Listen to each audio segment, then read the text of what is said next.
আজকের আলোচনার বিষয় হচ্ছে গ্যাস্ট্রিক আলসার এর লক্ষণ, এর থেকে মুক্তির উপায়।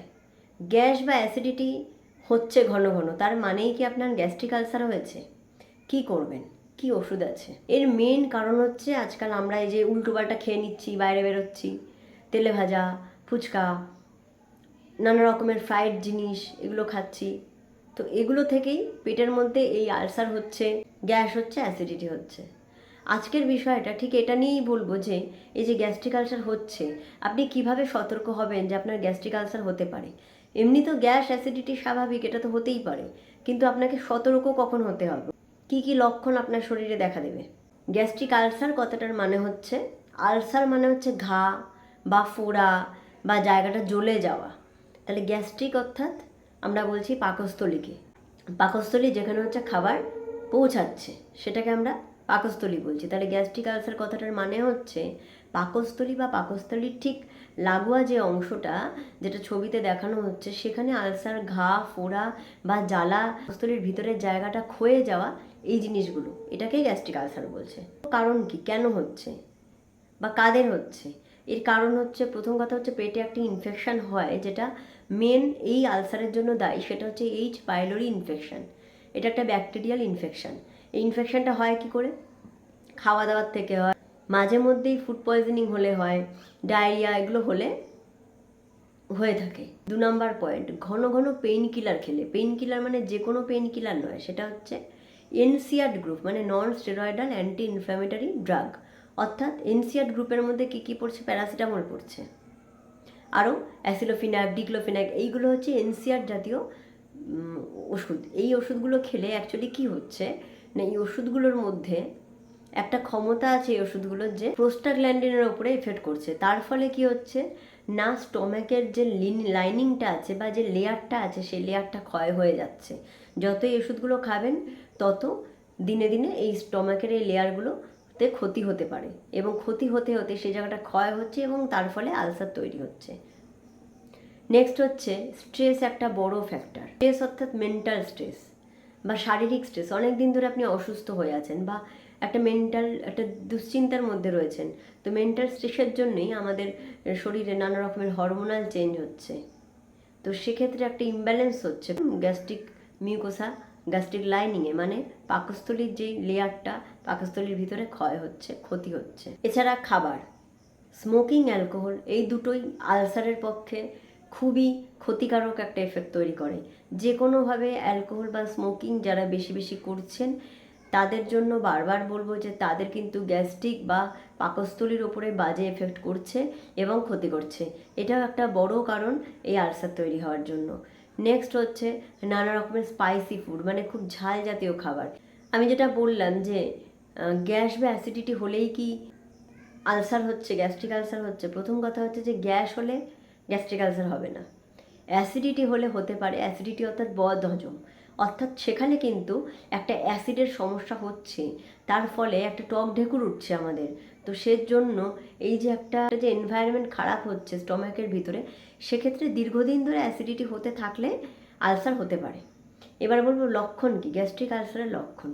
প্রথম কথা হচ্ছে পেটে ব্যথা হবে। পেটে ব্যথাটা কোথায় হবে না, নাভির ওপরের অংশ হতে পারে, মেনলি নাভির ওপরের অংশ হবে। এবং পেটে ব্যথাটা কখন হবে না, খাবার খাবার ঠিক পরে বা খাবার 2 ঘন্টা পরে।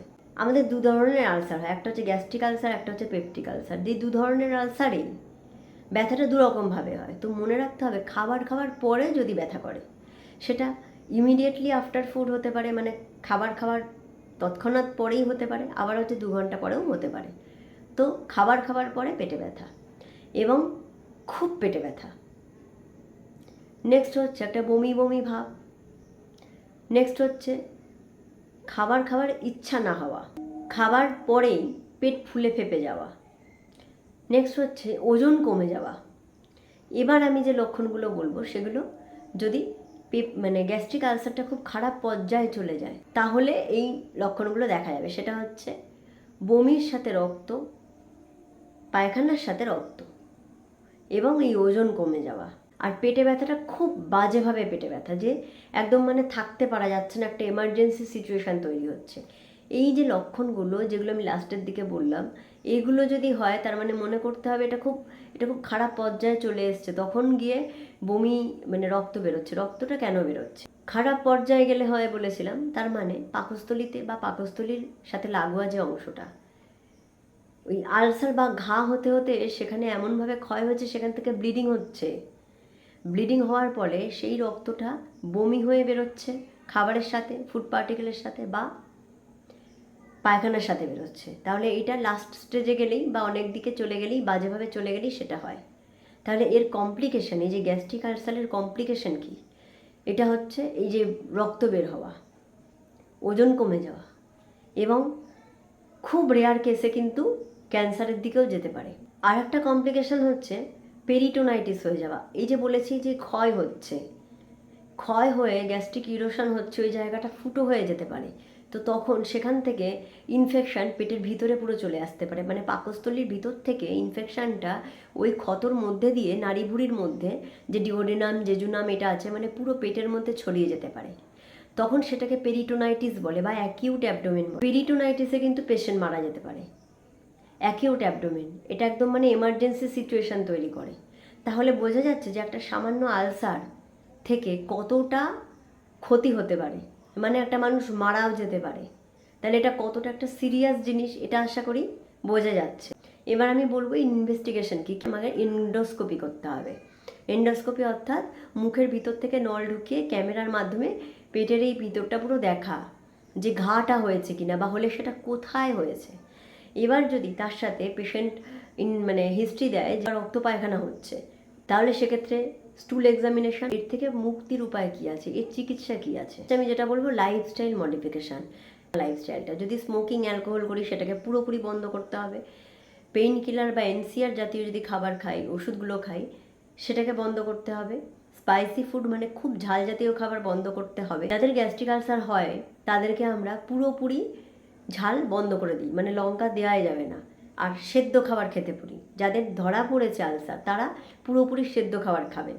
আর যাদের এটা বন্ধ করতে চাইছেন, মানে যাতে না হয়, তার জন্য প্রথম থেকেই বলবো খাবারের ঝাল কম খান, শুকনো লঙ্কা কম খান, কাঁচা লঙ্কা কিন্তু খাওয়া ক্ষতিকর নয়। স্ট্রেস বা মানসিক টেনশন সেটা থেকে দূরে থাকতে হবে, সেটাকে কম করতে হবে। H2 receptor antagonist, proton pump inhibitor, মানে যেগুলো গ্যাসের ওষুধ থাকে, প্যান40, র্যানটাক, এইগুলো হচ্ছে এর ওষুধ। তখন এগুলো আপনাকে ডাক্তারবাবু একটা টাইম অবধি, একটা নির্দিষ্ট সময়সীমা অবধি খেতে বলবেন। এবং এই যে আমি একটা কারণ বলেছিলাম প্রথমেই, যেটা হচ্ছে এইচ পাইলোরিক ইনফেকশন, যার মেন কারণ যেটা আলসার হওয়ার, একটা ব্যাকটেরিয়াল ইনফেকশন। সেটার একটা মানে যদি এন্ডোস্কোপি করে ধরা পড়ে যে আপনার এইচ পাইলোরি ইনফেকশন হয়েছে, তাহলে সেক্ষেত্রে ট্রিটমেন্টটা পুরোটা আলাদা। এর মধ্যে কি থাকে না, প্রোটন পাম্প ইনহিবিটর দেওয়া হয় একটা, তার সাথে অ্যান্টিবায়োটিক থাকে, মানে ক্ল্যারিথ্রোমাইসিন, অ্যাজিথ্রোমাইসিন, মেট্রোনিজাডোল, এগুলো একটা কম্বিনেশন থাকে। তো এটার একটা কিট পাওয়া যায়, সেটা একটা নির্দিষ্ট সময়সীমা অবধি খেতে হবে, সেটা আপনার ডাক্তারবাবু আপনাকে প্রেসক্রাইব করবে। আশা করছি আজকের ভিডিওটা থেকে গ্যাস্ট্রিক আলসার সম্পর্কে সচেতনতা সম্পর্কে আইডিয়া পাওয়া গেল। অন্য ভিডিও নিয়ে আবার দেখা হবে। ধন্যবাদ।